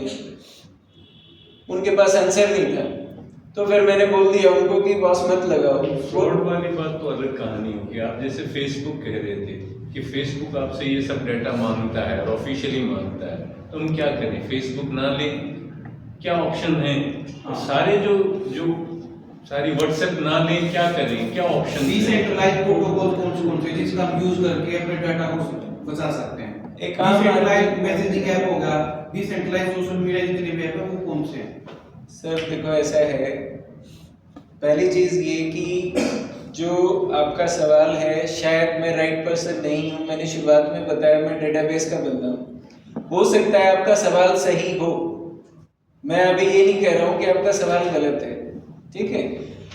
दूसरी चीज़, एक आम आदमी ये नहीं कर सकता है। ये होना है तो चाइना के लेवल पे होना है, देश के लेवल पे होना है। चाइना ने अपना, जैसे व्हाट्सएप है, व्हाट्सएप का अलग वर्जन बना रखा है, ठीक है। फेसबुक है, फेसबुक का अलग वर्जन बना रखा है। हर एक चीज़ जो आपको चाहिए उसका अलग वर्जन दे रहा है वो, ताकि आपका डेटा कहीं दूसरे देश में ना जाए, कोई मिसयूज ना करे हमें किसी चीज़ के लिए। वो तो दूसरे Globally देश में कोई चला ऐसी गया। protocol- चाइना की कंपनी फेसबुक नुमा, चाइना की कंपनी चाइनीज लोगों का तो वही काम कर रही होगी उसी तरीके वो से। तो कर रही है सर। देखो उसमें हम लोगों के पास क्या ऑप्शंस हैं? क्या हम self control, self control Globally ऐसे- जितना कम कर सको हो उसके अंदर आप तो इसका मतलब ये है, जैसे इन्होंने फेसबुक का उदाहरण देके बताया, तो इसका मतलब फेसबुक यूज नहीं करें। नहीं उतना करो एक मिनट, जैसे इन्होंने बताया, आपने कहा कि जितना चाहिए उतना यूज करो। इन्होंने बताया कि जब आप डाउनलोड करते हो तो वो सारी परमिशन ले लेती है आपसे, तो फिर उसका यूज कम ज्यादा का क्या मतलब है? Sir let me answer. Facebook मेरे फोन में नहीं है, मैं फेसबुक यूज नहीं करता हूँ। मैंने बैठा दिए, कभी यूज नहीं करता था, बाई चांस आ गई थी, वो अपने आप भेज देते हैं। फेसबुक मैं अगर यूज करता हूँ, एक एग्जांपल एक सेकंड, फेसबुक अगर मैं यूज करता हूँ तो ब्राउजर से यूज करता हूँ। ब्राउजर से यूज करते हुए मैंने 3 चीजों का ध्यान रखा हुआ है, जो आप लोगों को मैं आगे बताने वाला था। क्या 3 चीजें हैं? पहली चीज, फेसबुक के अंदर अभी पीछे क्या हुआ था, फेसबुक पे लोग आते क्यों हैं? क्या देता है फेसबुक हमें? कोई पर्पस नहीं है फेसबुक का। फेसबुक का पर्पस क्या है? जो यूथ है वो उसको मतलब कहीं ना कहीं अपनी शो ऑफ करना है, किसी से जुड़े रहना है, हाईलाइट करना है, उस पर्पस के लिए है। पीछे क्या हुआ था 3-4 साल 10 साल पहले अगर देखें, जब फेसबुक आई थी, तो मेरा एक दोस्त है यहीं पे, प्रोफेसर है, वो मैं देख रहा हूँ उसके फ्रेंड पहले 300 हुए, 400 हुए, 1500, 2 महीने के बाद देखा 1500 फ्रेंड्स, 2500 फ्रेंड्स, 4000 फ्रेंड्स। मैंने कहा यार ये बड़ा नेटवर्क बना लिया इसने, हम अभी तक तो ऐसा नहीं था, ये मैं चंद साल दूर क्या हुआ कि इसने तो इतना ग्रो कर लिया अपना। तो होता क्या है सर, उसमें उसके अंदर ये पॉपअप्स आते रहते हैं, आपके दोस्त का दोस्त, उसके दोस्त का दोस्त, क्या आप इसको जानते हो, क्या आप उसको जानते हो। सभी लोग क्या है वो बड़ाई मानी जाने लगी थी कि भाई मेरे इतने फ्रेंड्स हैं, वो रिक्वेस्ट भेज रहे हैं, वो उसको रिक्वेस्ट भेज रहा है, वो उसको रिक्वेस्ट भेज रहा है। मेरे फेसबुक को अगर ऑन करके देखोगे तो शायद ज़्यादा नहीं तो 250-300 तो पेंडिंग रिक्वेस्ट पड़ी हुई है। मैंने जो अब होता है क्या है सर कि फेसबुक के अंदर जो दोस्त हैं, आप कोई भी जोड़ लिया आपने अपनी फैमिली की फोटो उस पर डाली, वो फोटो सभी के पास पहुंच गई। उसमें कोई कैटेगराइजेशन नहीं है कि कोई गाढ़ा दोस्त है, कोई फलाना दोस्त है, मुझे ये चीज़ सिर्फ इसको दिखानी है, वो चीज़ उसको दिखानी है। तो बाद में धीरे धीरे ये चीज़ें आई, थोड़ा सा एक्वेंटेंसेस फलाना 2-3 कैटेगराइजेशन उन्होंने की, लेकिन वो सफिशिएंट नहीं है। क्या है, पहला पॉइंट जो फेसबुक यूज़ करने वाले हैं, किसी का भी जो आपको जानता ना हो, जो आपका घनिष्ठ मित्र ना हो, उसकी फेसबुक रिक्वेस्ट एक्सेप्ट ना करें। नहीं, ये केवल फेसबुक के बारे में आप बात मत करिए, मतलब व्हाट्सएप भी है और सारे ही सोशल मीडिया। सर मैं एक बार फेसबुक पे बात कर लूं, उसके बाद हम दूसरी बात पे कर लेंगे। फेसबुक की अगर बात हो रही है तो फेसबुक के अंदर अनचाही रिक्वेस्ट ना लें। जिसके पास फेसबुक है और उसको यूज़ करना है, वो क्या कर सकता है कि अपनी रेस्ट्रिक्शंस कर सकता है कि जो मेरी फ्रेंड्स एंट्री है, फ्रेंड लिस्ट है, वो सिर्फ मेरे फ्रेंड्स को ही दिखे, किसी और को ना दिखे, पब्लिक ना हो। अभी तक क्या होता है कि नॉर्मली किसी का भी आदमी ने फेसबुक खोला ढूंढ के, उसके फ्रेंड्स की लिस्ट वो देख सकता है कि इसके मित्र कौन कौन है। अगर आप उसको नन कर देंगे तो वो सिर्फ आपके मित्रों को ही दिखेगी और कोई आगे नहीं देख सकता है। तीसरी चीज़, जो पोस्ट आप देते हो वो ऐसी पोस्ट डालें कि जो आपके मित्रों को ही दिखे, वो किसी और को ना दिखे। तो इससे आप काफ़ी हद तक जो पब्लिक होना है वो बच सकता है आपका। ये ऑप्शन कहाँ होती है सर जो आप बता रहे हैं? ये फेसबुक की सेटिंग्स में जाएंगे सर, उसमें साफ मिलेंगे। पर हम तो चाहते हैं ना कि सब तरह की इस मीटिंग की जानकारी ज़्यादा से ज़्यादा लोगों तक पहुँचे। तो आपका पर्पस उस चीज़ का है, आपको ओपन होने में कोई इश्यू नहीं है। तो जैसा लोग यूज़ कर रहे हैं ओपन टू ऑल, वो पब्लिक पेजेस बनाइए आप। नहीं, कोई ऐसा प्रोटोकॉल नहीं है जिसके वर्ल्ड वाइड डाटा डिसेंट्रलाइज में स्टोर हो जाए और वर्ल्ड वाइड हम डिसेंट्रलाइज में बातें कर सके, मैसेजिंग कर सके। ऐसे कुछ प्रोटोकॉल्स की नीड नहीं है। और किस टेक्नोलॉजी की हेल्प से बनेगा? भाई देखो, जो बहुत टेक्निकल क्वेश्चन हो गया है ये, जैसे आप जो पूछना चाह रहे हो सर कि बाकी एप्लीकेशंस का क्या है। बाकी एप्लीकेशंस देखो, या तो सरकार, अब डेटा सेंट्रलाइज होगा, डिसेंट्रलाइज किस पे स्टोर कराओगे आप? आपका डेटा सिर्फ आपके फोन पे स्टोर हो, आप ये चाहते हो? नहीं, मैं चाह रहा हूँ जितने भी वर्ल्ड वाइड सर्वर्स हैं, जैसे लाइक फाइल पॉइंट, जिसमें वर्ल्ड वाइड सर्वर्स हो गए अलग अलग कंट्रीज में, तो उन प्रोटोकॉल्स पे हमारा डाटा स्टोर हो। वो कोई सेंट्रलाइज कहाँ स्टोर होएगा? वो अलग अलग सर्वर्स पे स्टोर हो। वो सर्वर कहाँ? वो ब्लॉकचेन टेक्नोलॉजी की हेल्प से। वो ब्लॉकचेन में बता सकता हूँ आपको। ब्लॉकचेन क्या है सर? लिंक लिस्ट है। जैसे रेल का डब्बा है, एक डब्बा पीछे वाले से जुड़ा हुआ, आगे वाले से जुड़ा हुआ है। डेटा पैकेट्स होते हैं, इसके अंदर सारे डेटा पैकेट्स की फॉर्म में है। यहाँ के ये कह रहा था कि उनके क्वेश्चंस अलग लेवल के क्वेश्चंस हैं, बाकी लेवल लोगों का नहीं सर, जो आपका क्वेश्चन है ना वो जुड़ रहा है। आप मैं तो इन जनरल आपसे ये पूछ रहा हूँ कि हम अपना फोन यूज करते हैं, फोन पे इंटरनेट यूज करते हुए क्या क्या सावधानियां बरतें इन जनरल, और कहाँ कहाँ हम गलती करते हैं, एक सवाल। दूसरा सवाल जो उनका सवाल था कि वो हमारे डेटा को केवल एडवर्टीजमेंट के माध्यम से, वो जो आपने जो कमाई कर रही है वो एडवर्टीजमेंट के माध्यम से कमाई कर रही है या कोई और भी उसका नुकसान है? एडवर्टीजमेंट तो अखबार में भी आती है। अगर मैं इसको पूरा करूंगा तो आपके सभी के जवाब मिल जाएंगे। अगर हम एक एक बिट्स एंड पीसेस पूरा में करिए, देंगे। पूरा करिए सर। आप थोड़ा क्वांटम कंप्यूटर पे और प्रकाश डालिए। सर देखो, जो आपकी इच्छा है ना सर, आपकी रिक्वायरमेंट, जो नेक्स्ट टाइम बच्चा आ रहा है ना वो आपके एज ग्रुप का है। ठीक है। मैं थोड़ा सा ओल्ड फैशन हो गया हूँ, तो मैं ज़्यादा टेकी नहीं हूँ। जब आपने देख लिया मेरे पास फेसबुक भी नहीं है, तो दैट मीन्स कि मैं जो नई टेक्नोलॉजीज है मैं ज़्यादा एंथुसियास्टिक नहीं हूँ। मैं पैसिव मोड में रहता हूँ। जब वो प्रूवन हो जाती है तब मैं उस पर स्विच करता हूँ। तो जो AI वाला बंदा आएगा नेक्स्ट टाइम, शायद वो आपको कुछ सेटिस्फाई कर पाएगा, क्योंकि वो नया लड़का है और इस फील्ड में काम कर रहा है, AI की फील्ड में। दूसरी चीज़, जो डिसेंट्रलाइजेशन की बात कर रहे हो, अब कोई सेंट्रल ऐप है, किसी की बनाई हुई आप एप्लीकेशन यूज कर रहे हो, कोई कंपनी बना के डाल रही है, सभी के लिए डलेगी। किसी डिसेंट्रलाइज आप क्या बोलते हो? डिसेंट्रलाइज का मतलब ये हो सकता है अमेरिका ना होकर के इंडिया में हो जाए, इंडिया ना होकर के हरियाणा में हो जाए, होगा तो सेंट्रलाइज ही।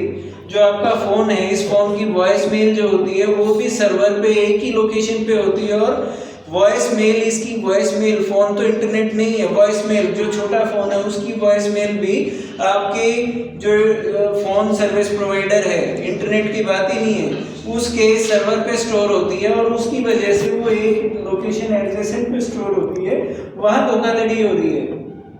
क्या डिसेंट्रलाइजेशन है? आप अपना ही सारा डाटा इस पे थोड़ा ही रख सकते हो। नहीं सर, मैं ये बोलना चाह रहा, जैसे वर्ल्ड वाइड अलग अलग डाटा सेंटर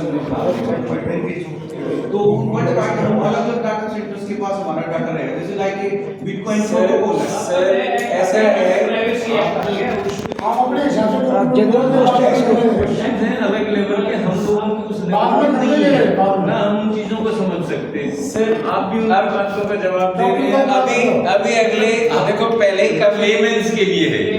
आप सर- टेक्निकली कॉम्पिटेंट बंदे हैं, आपकी अलग लेवल की क्वेरीज हैं। ठीक सर 6 बज गए हैं, अगला आधा घंटा अगर आप परमिट करें तो सिर्फ मैं डाल देता हूँ, जिससे कि बहुत चीज़ें मिल जाएंगी आपको। उसके बाद अगर आप चाहेंगे तो वी कैन कंटिन्यू। बीच में क्वेश्चन से समय शायद निकल रहा है तो वो हम कर लेते हैं, जो जवाब है वो सारे मिलेंगे आपको। देखिए सर, आज के दिन में अगर हम बात करें तो 2 तरह के आदमी हैं दुनिया में इंटरनेट यूज़ करने वाले।